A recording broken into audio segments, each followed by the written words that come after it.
Hello everyone. I just had to, nice little tech fun issues there, having to go and record this so we can send it out after. I want to start, of course, by thanking all of you for taking the time to virtually gather here during this obviously incredibly unprecedented time. I'm Amanda Burrows. I'm the fundraising director at Social Venture Partners here in Vancouver.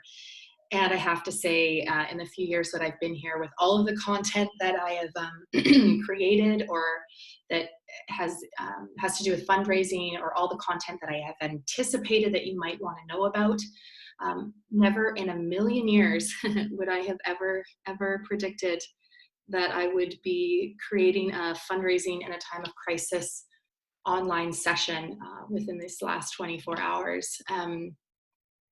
And I do want all of you to know that SVP has been connecting with so many of you, and we hear you, and we're here for you.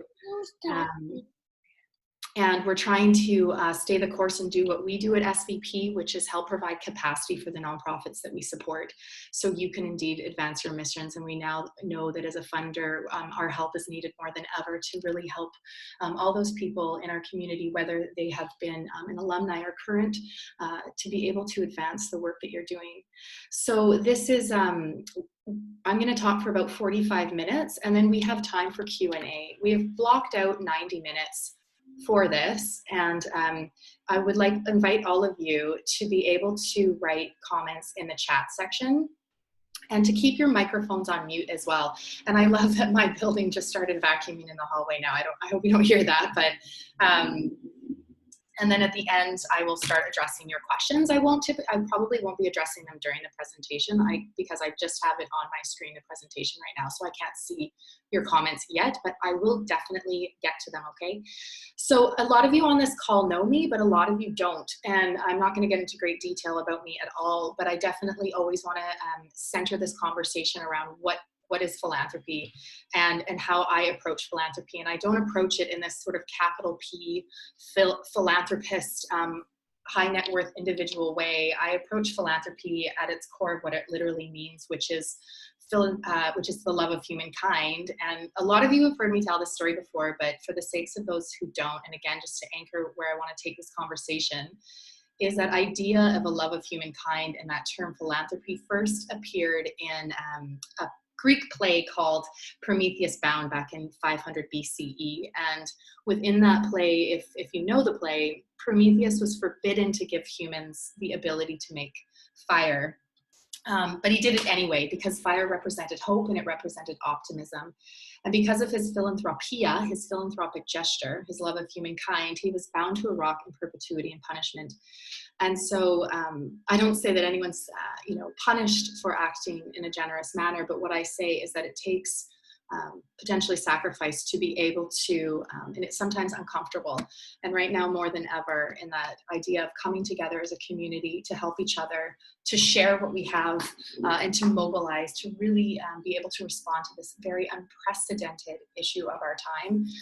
And at that idea of philanthropic gestures is the foundation upon which I believe fundraising emerges from.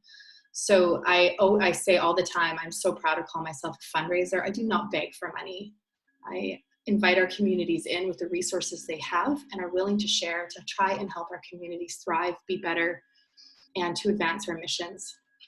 And so speaking of community, as we are always starting to gather virtually now, not to forget that we still are gathering on different territories in our land. And right now I am still on the unceded territory, the Coast Salish peoples, including that of the Musqueam, Squamish, and Tsleil-Waututh nations. And I express such gratitude during these times, especially in these times, and to remind us who these lands belong to. As we constantly are talking about this social isolation and social distancing in these times, we're still on these lands together. So what is our agenda here for today? We are going to dig into one of the biggest questions I'm getting so far, right off the top, is, well, should I even be fundraising right now? Should I be fundraising? And from there, like, what are the challenges I'm hearing on the ground from the nonprofits we work with and the other nonprofits that I volunteer with in the community? I'd like us to go through an idea of what type of organization are you? in this time, in this period of time, and how does that maybe then reflect the type of fundraising responses and messaging that you are going to put forward. Also then, what are your needs, your specific needs that are being affected right now by this? How can your community help? Steps on writing an ask, and who are you going to make an ask to, and where are you going to be asking? And then a time for Q&A. I really do have to say, as a fundraiser, I'm going to reach into the toolbox of all the best practices and case studies that I have at my disposal. But this is honestly, with the colleagues, my fundraising colleagues, this is so unprecedented. I mean, we've had disasters, emergencies, recessions, etc. But this is a very integrated public health crisis that is affecting all of us on every level, and that will affect our economy, of course, as well. And it's very unprecedented. So trying our best, pulling together best practices, but I know that a lot of lessons will be learned going forward. So that is my offer to all of you as we try and map this together. So, big first question. Should I be fundraising? Yes. There we go. My answer, yes. The big things around should I be fundraising right now are, is this the right time? Like, we don't want to be tone insensitive. And if it is the right time, what is the right message? And then also, I've got a couple interesting ones, actually, I didn't expect of, isn't this the government's job right now? So I just want to go through some of those ideas of should I be fundraising right now? And again, yes, I think that now more than ever, we need to be communicating to your community. We need to be having messaging and fundraising, of course, that is steeped in sensitivity. And also, if you've heard me talk through, I think I'm bringing up the Greeks again, this idea of the art of persuasion, which is the definition of rhetoric. And rhetoric is steeped in these three terms of ethos, pathos, and logos. And ethos means the ethics. And logos means the logic, and pathos means the empathy. And that's the type of messaging that we need to be expressing right now. Truly ethical, truth-based, evidence-based, like having our communities trust what the information we're disseminating, but also certainly the pathos, the empathy, now more than ever, really making sure that we're being very sensitive to the climate out there and how we know that this is having a direct impact economically on people. And I know that folks feel that they don't want to reach out because this is having such a direct effect on people's wallets right now. And just to move into that, to answer into that question, I really feel like, I don't know about all of you, but every single company I've ever given my email to somehow has found me the last few days, and they're reaching out. And I even the ones I feel like I've unsubscribed to, my inbox is just full of these corporate emails, and they're desperate to get into contact with their customers and the types of messaging. And I frankly don't find it annoying. Everyone's just trying so hard to communicate right now. And I really implore that the charitable sector do that as well. And so when we think of through, the government one. So, and when I speak on, is it the government's job? Yes, but I think at these times, it's everyone's job. It's a coordinated effort between the private and public sectors to come together with everything that we have, nothing left on the table, to be creative right now, to move forward. This is so unprecedented that anyone who can help, I hope, gets an invitation or makes a proactive gesture to come forward and raise their hand and help us together. So I don't think it's insensitive to be asking. And I really also, and I've said this before in sessions, that don't underestimate someone's desire to give. I really do think if we're behaving in a sensitive way, being very, very mindful, that people want to help right now so badly. And certainly when volunteer opportunities to gather in physical spaces is something we cannot encourage these days, and we don't know when, do we not want to be able to offer opportunities for other people to be able to participate in helping us, whether that is financial or donating goods? But today we are going to focus a lot more on the financial ask. And I've talked through donor motivation too, is donors give for a lot of different reasons, but I usually put them into 3 different buckets, the reasons people give. Not mutually exclusive, there's crossover. That donors give, 1, for personal gain. tax receipts, etc., those kind of things. Feels good, that kind of stuff. The second one, a sense of belonging. And the third one being a sense of duty. And right now in these times, we're seeing a lot of people come forward in that idea of whether it's money or not, in that sense of belonging and a sense of duty. Like we're hearing right now, it is our civic duty to stay home as much as we can and to practice social distancing where we can to help our neighbor. And that is part of a huge issue when it comes to making a financial donation as humans, is what we do, is that sense of duty. If we can afford to, we do, or if we can help out, we do. And right now, that sense of civic duty to help is just being, is so heavy on my heart right now.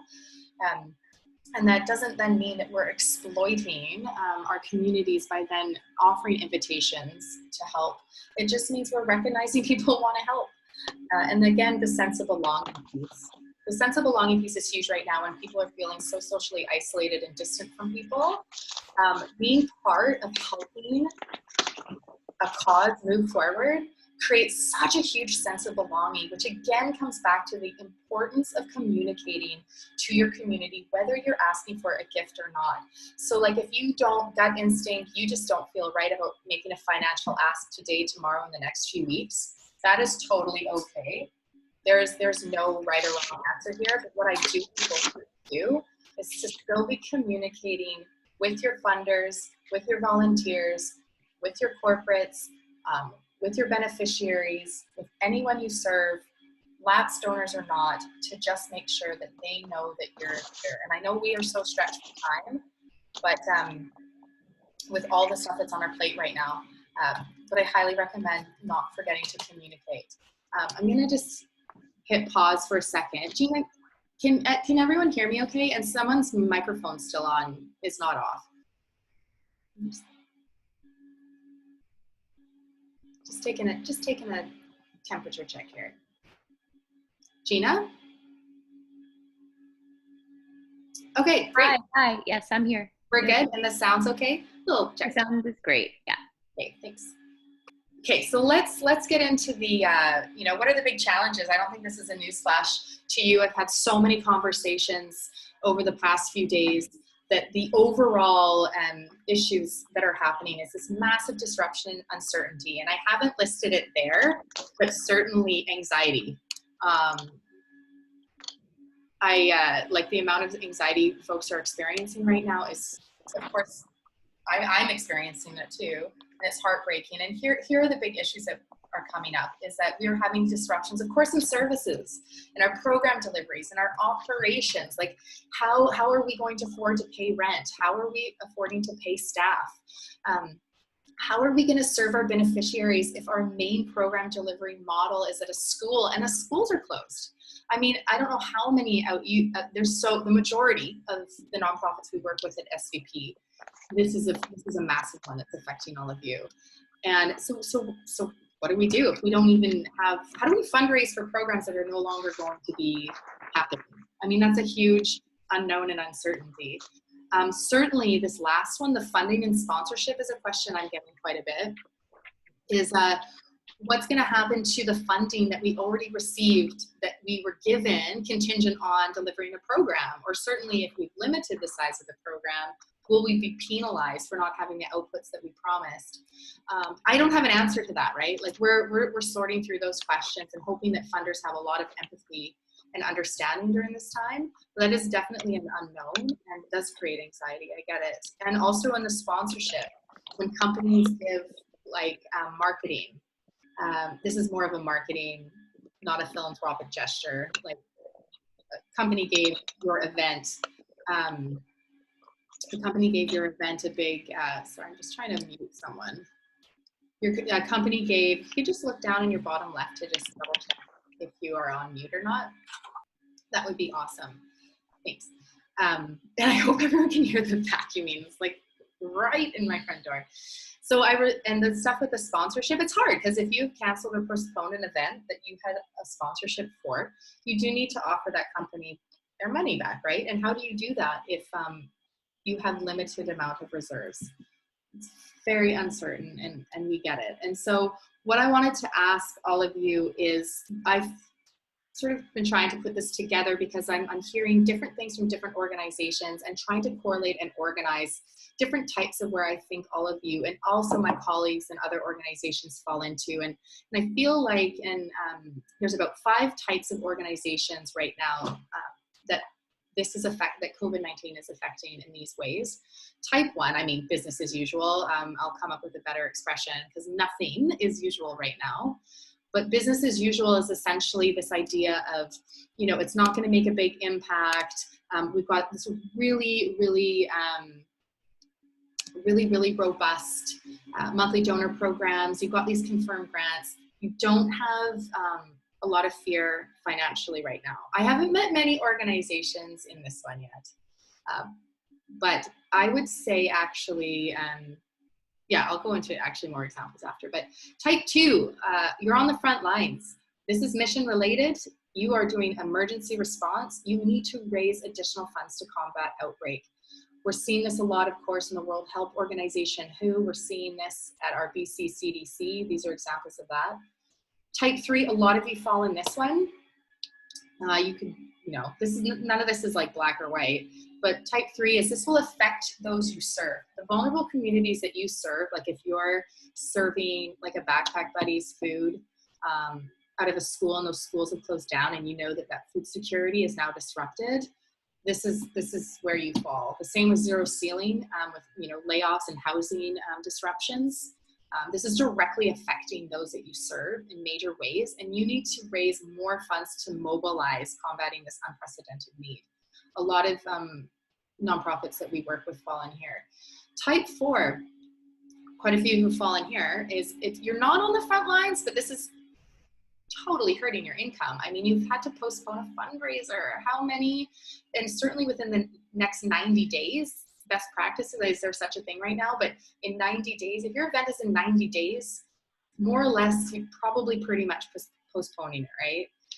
Or you're certainly either going to limit it or cancel it. And this is another big one, canceled earned income. If you depend on fees for services, you have a social enterprise, you have tickets, you sell tickets to things. This stuff is canceled and you're gonna not have this income come in. This is creating a lot of income insecurities in so many nonprofits, especially there's the ones with major social enterprises. And I spent the whole weekend doing major crisis management for a couple of nonprofits in the arts sector that I volunteer with that are just, of course, just with all of the events canceled, they just don't know. And cash flow is not something that is very extreme in these days. So, and then type 5, I mean, a combination of, you have a disruption in your current financial needs, like how you currently are going to fundraise. And also you need to raise even more money to respond to creating, to mobilizing to combat this, how it's directly impacting you. So there's loss and you need to give more. And I know a few of you are in that one as well. So I would love for everyone to just kind of ponder and think on where the vacuum cleaner stopped.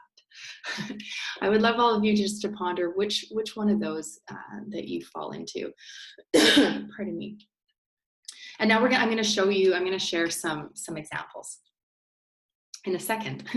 So what's the need? So this is the big ones, right? This is typically where all the things are falling into is one, financial. We all want access to finances that we can deploy where we see best. Unrestricted dollars would be ideal. This is a big one. Most folks have communicated some donations would go a long way right now. 2, volunteers. And this is hard. This is so hard because we cannot encourage gathering at all, safety, health and safety is number one right now, right? And so how do we have a gap in the volunteers that we need to help administer our programs, what's going to happen there? And then 3, the goods and services, a loss of, I'm going to use Baby Go Round, Hi Baby Go Round as an example, just if you depend on a lot of donations that then you provide to those that you serve after, and those donations are not coming in like they typically do. So now you need the money to buy the items because the people at the end of the day still need that item. The same with backpack buddies in a different type of way. We've seen in the media, all of the hoarding with all of the food is as making shortages and getting the food that you need to then give to the kids that need it. So you're having gaps there. And then this idea of services, which could be a bit of the volunteers, but we need some services. An organization I'm volunteering with in the downtown east side is in desperate need for plumbing and plumbers. They don't have access. You know, all of this stuff we take for granted about washing. Shouldn't assume people are taking this for granted, but how we need the number one thing to combat, you know, is wash your hands, wash your hands. Well, how do you wash your hands when one, you have no soap, and two, you have no water sink? And so trying to get plumbers into these SROs to get these items, that aren't happening is this massive need that's out there too. So there's these services. Also, all of this virtual gathering, how are we doing with our bandwidth of our tech? Like, do we have phones and technology and internet and data to be connecting with people? So that's really a huge one that has come out of all of this as well. So based on the need, I'm going to dig in a bit more to financial asks the rest of our time together before questions, because this is one that's coming up quite often. Whenever I say there can be an ask, you can replace it with goods, services, volunteers, or what else you need. But we're going to focus a bit on financial right now. Okay, so in financial, these are the big areas. This one has come up quite a bit, as I've mentioned. The loss of revenue from a canceled or postponed fundraiser, loss of revenue from earned income, loss of in-kind donations, and now you need to purchase. And again, this fourth one, you need extra money to mobilize in this emergency. We hear you. And most of these things, if not one, if not all, and the ones that are, you know, the type 1 organizations that feel pretty confident with where they're at, that's great. But so many of us are struggling through needing finances this way because of these losses. So when it comes down to it, the ask is really like how you can get your communities to help. So let's talk about the ask. Let's talk about proper messaging. I mean, appropriate messaging. And I love calls to action and getting to the point right away.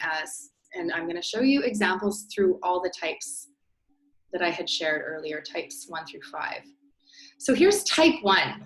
Again, I don't really like calling it business as usual. This is an example of an email from an environmental organization that still needs to fundraise for something that is still fairly urgent in the work that they're doing. Pardon me.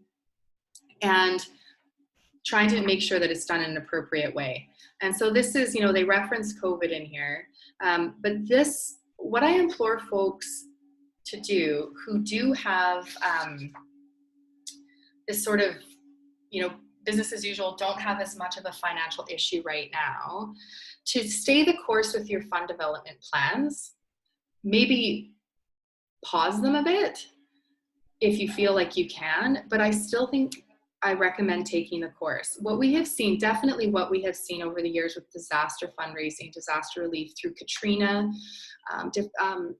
recent bushfire is a good example. It has also paused so much fundraising activity in other spaces because people feel so uncomfortable asking for anything not directly related to that emergency, that it then had this snowball effect of really affecting some charities. There's data going back to, when was 2004, of just showing how pausing in regular programming ended up leading to a lot of effects a couple years down the road, and trying to get the funds to administer those programs post-disaster relief.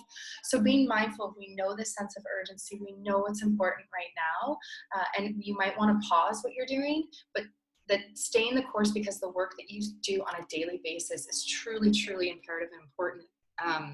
That don't feel bad that you still need to figure out your fund development plan so that you can administer these programs to these groups that you serve. So, for example, I'm going to talk about actually SCP, and I think we're a bit of the type 1. I'm speaking for myself on how I was thinking of SVP, and the reason I'm putting us in there for just kind of a bit, there's like crossover, is because we were planning a early renewal membership partner campaign that was supposed to go out this week. because like many of nonprofits who fundraise, a lot of our from individuals, a lot of our donations come in December, and we're not different at SVP. So it's always just best practices to try and get folks, they renew every year, you know, so they may as well just do it earlier, right? So then we can spend a lot of our resources November and December trying to find new dollars and new partners and et cetera, and build out our different campaigns. So this was just this year, we wanted to, you know, hop in, or spring into spring, hop to it. Let's do an early renewal. Cute, right? And then the last few days, it was like, you know what, that feels incredibly tone insensitive to be sending that ask out right now. Like, that is absolutely not the ask that we need to be sending. We want to respond to the whole purpose of why we exist, is to give money to the nonprofit sector so you can do your work, is that we want to, and all those renewal funds will do that, to our capacity building grants. We knew that we wanted to activate immediacy towards raising money that we can hopefully deploy to all of you immediately. And so we paused that. And I think that is totally the right thing to do, but it doesn't mean we're going to end it. And I was just, you know, thinking through as a fundraiser, when is it appropriate to do that? I got an email from a partner today that said, thank you for sending out this campaign. You made a gift. Also, I think my renewal's up soon. I think you should do an early renewal campaign, just making sure we have as much resources as we can have right now. So if you have to deploy anything, like he was seeking, send out more asks for renewals. And I was like, I felt, because I don't know what to do all the time either. This is so unprecedented, right? I'm not going to pretend I know everything here in this space right now, but that just felt very good. I felt very good that we paused our early renewal campaign for now. We're still going to do it. We're going to delay it a bit, but that validated they do want to be asked how they can help even more. And so I was like, okay. So that's why I said the stay on your course. Why I felt like we're a bit type 1 in that space. You all will get these slides after too, of course. And this is so open source. I say, if there's sentences in all these emails and examples I'm going to share, take them. Make them your own, obviously, with what is relevant to your own cause, but take these sentences. That opener, this might not be the email you're expecting from me. Use it. Go for it. We all use each other's. So type 2, the emergency response. You're going to see quite a few of these probably. This is the WHO. This is their landing page. I'm going to go through that one quickly. It's fairly clear, short.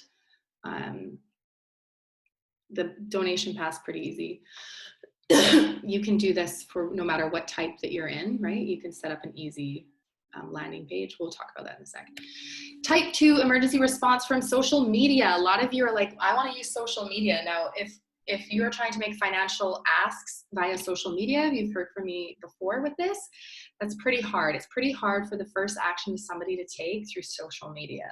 That is the ladder of engagement. And on a different day, this is like, usually social media is used to build your list, to get people engaged with you, and then they join your email lists, and then you send out email asks, right? However, social media is a great thing to supplement any of your asks. And I use this as an example for good and maybe could be more improved reasons, is that this is their Instagram, and so it's very clear, the image, very clear, like, this is, I totally recommend the image. And then it shows the partners below too, because it's in solidarity, and it's nice to see collaboration and partnerships. Very easy to read, but you'll hear me talk when I say above the fold. It's a newspaper term where if you want to catch someone's attention, it needs to be above the fold in a newspaper, right? The headline, the whole thing needs to be right there to grab our attention. And the same sort of philosophy works in the digital space. So when you're reading on a mobile device, above the fold means you can read it in your screen. You don't have to scroll. Above the fold is no scrolling. When it comes to Instagram, above the fold would mean you don't have to expand the 3 dots to read what I'm trying to get to, right? So in this case, I think the image is great, but where I would make an adjustment in the writing below is I would put the please make a donation, that info right off the top, because if you looked at this on your Instagram, you don't get to the rest, please donate to the fund. You only get 2 sentences, right, before you have to expand it.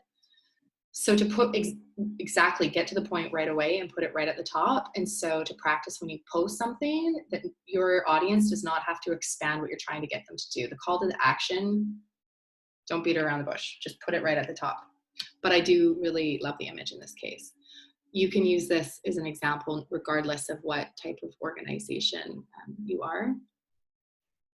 This is the one we're going to dig into a bit more, type 3. A lot of you are in type 3.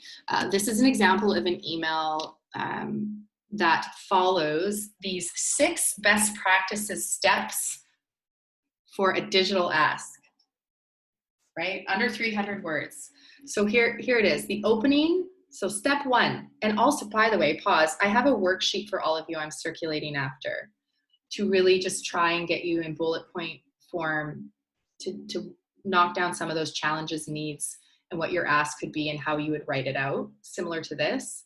So you can get those out right away if you feel it, if you want to be sending out asks. So step 1 in your digital email communication, your opening is urgent and immediate. So Amanda, I don't normally send emails like this, but these are desperate times. COVID-19, and let's see, step 2, how will this hurt your organization or your beneficiary? COVID-19 is already hurting moms and kids by devastating their income. Step 3, what is your ask? Get to it right away. And I always offer making a suggested donation in that ask. Here's this email. Will you please make an urgent gift of $33 to provide housing assistance?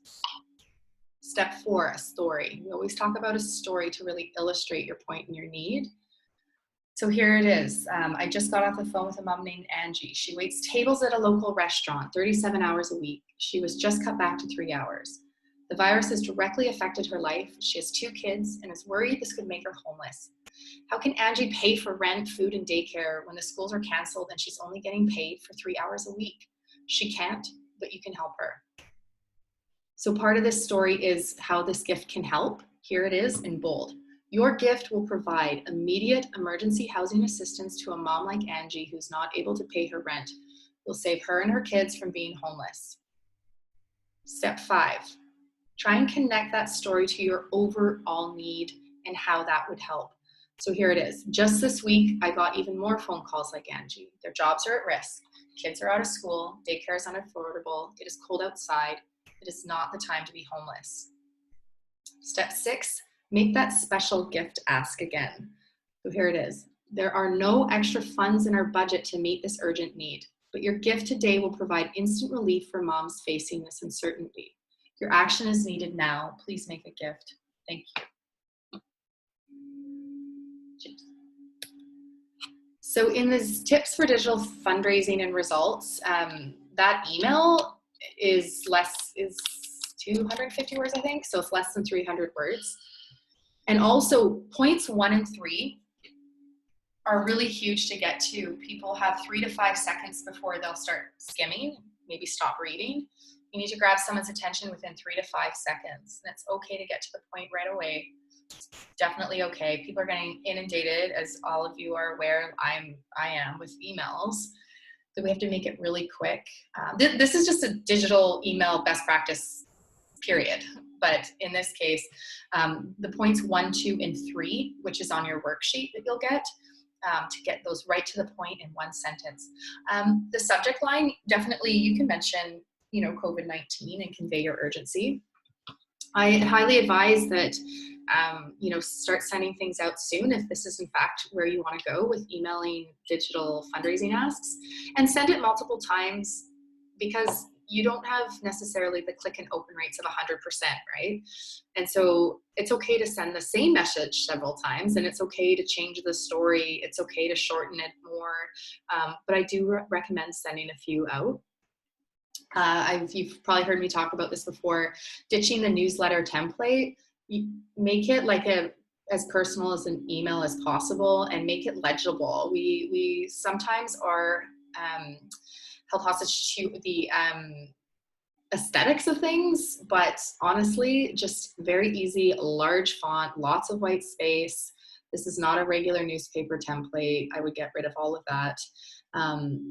If even you could add a header and a footer that's designed for the special ask.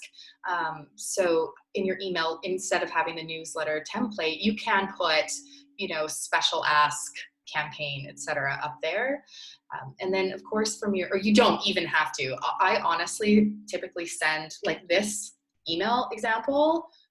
Looks like a personal email gone through if you have MailChimp or your marketing, how you send out your messaging.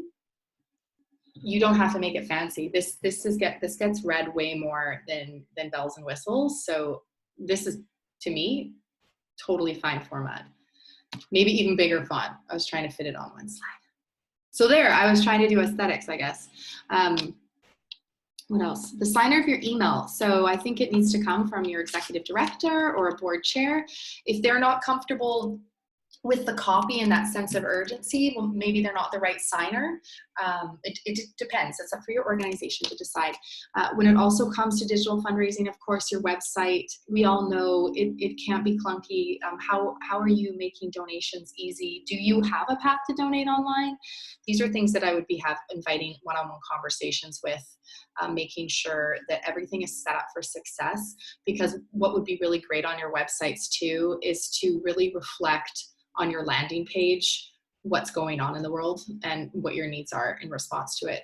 So if you can be nimble with making those changes, great. If you can't, it is what it is, don't worry. But if you can be nimble, then I would suggest switching up your landing page.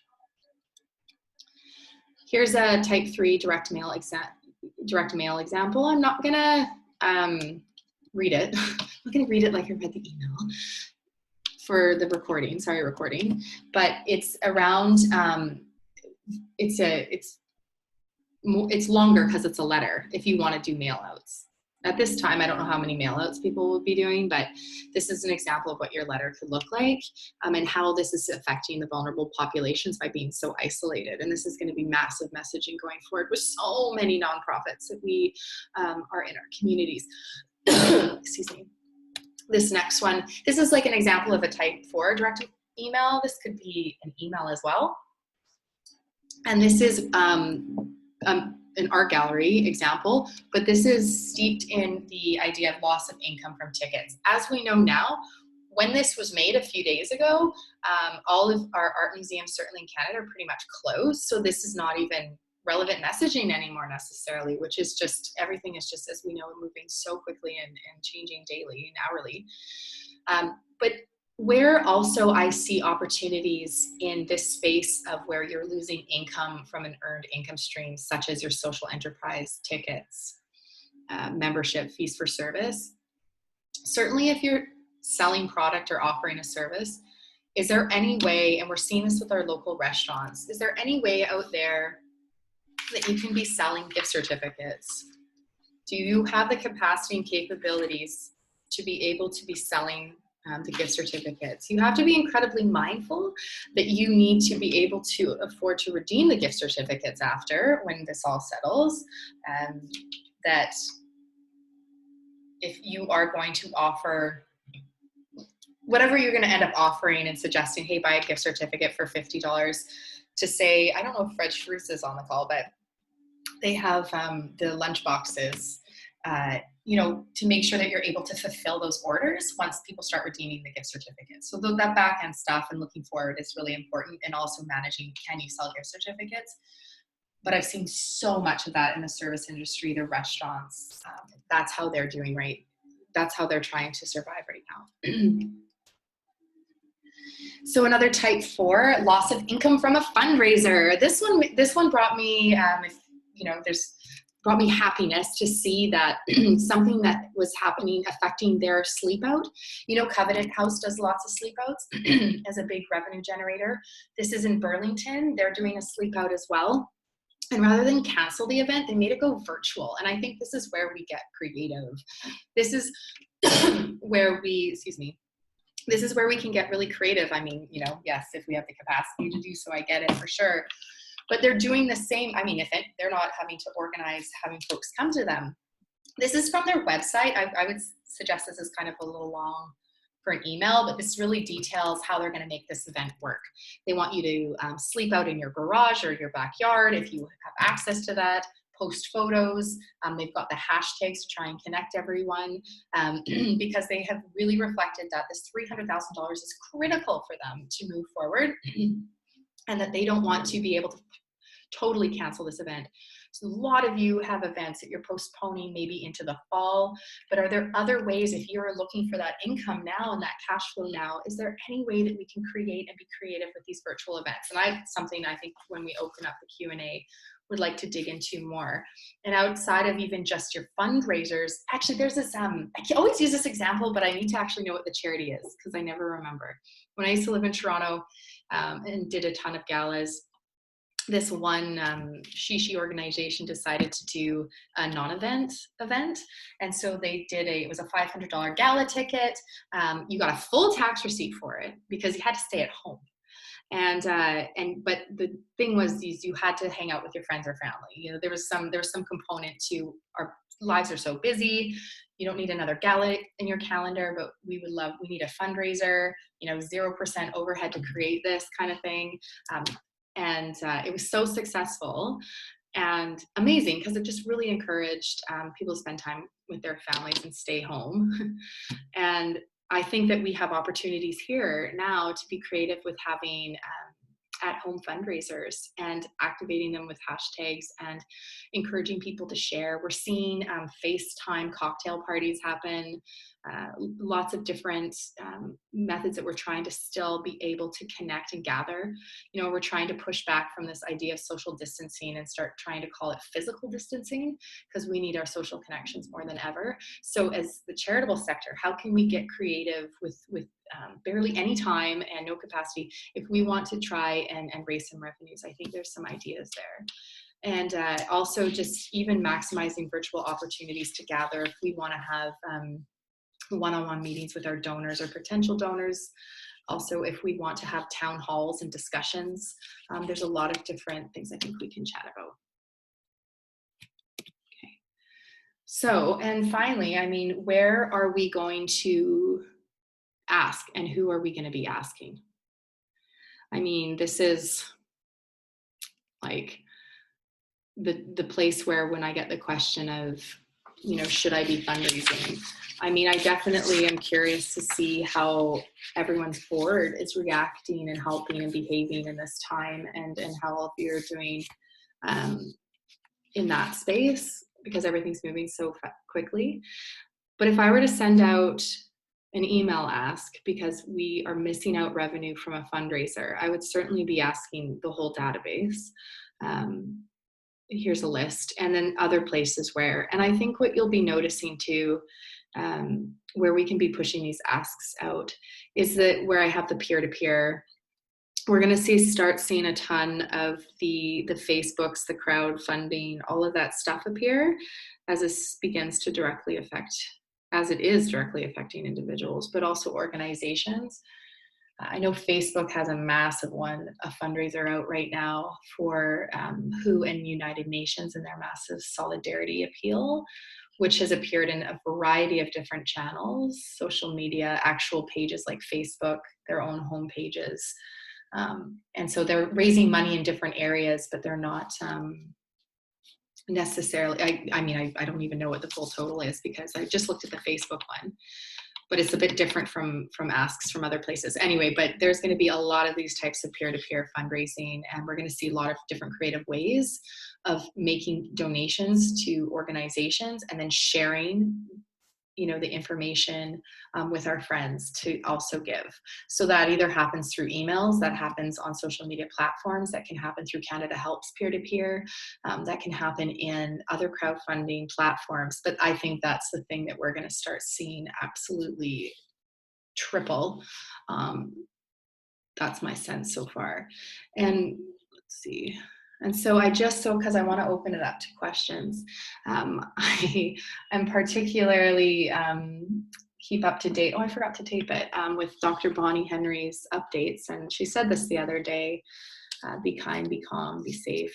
And here at the BC CDC, to stay up to date on how to protect you, your family, and community. That's we I think know that's where we can go. There's a lot of other sources out there. This is my direct contact information. I hope all of you have it. But I certainly hope that we get into one-on-one conversations, and whatever I just briefly went over right now, we can really dig into this, and I can help you write and craft your campaigns. And as I haven't mentioned, often, like, say if I were to take you through a winter campaign planning process, a nice title, here are all the dates that you're going to push it out. Here's your campaign target and your goal. And I haven't been recommending that much of a stringent adherence to those typical best practices I adhere to because of so many unknowns. But to summarize that better, I would say if I needed to fundraise for something, I typically would still ask for, please contribute, $10 towards getting us $10,000 in the next 2 weeks to try and help, in these uncertain times. That is, usually I do stick with a goal because people want to see, and then you could always expand it more. But this is really about, when I give you the worksheet, digging into really what do you need? How much reserves do you have? What is your monthly turnover carrying cost? That kind of stuff, and getting that on that sheet so that you can start sending these asks with urgency and be able to talk about the items that you need right at the drop of the hat, because people just so want to help. People are so want to help. And so does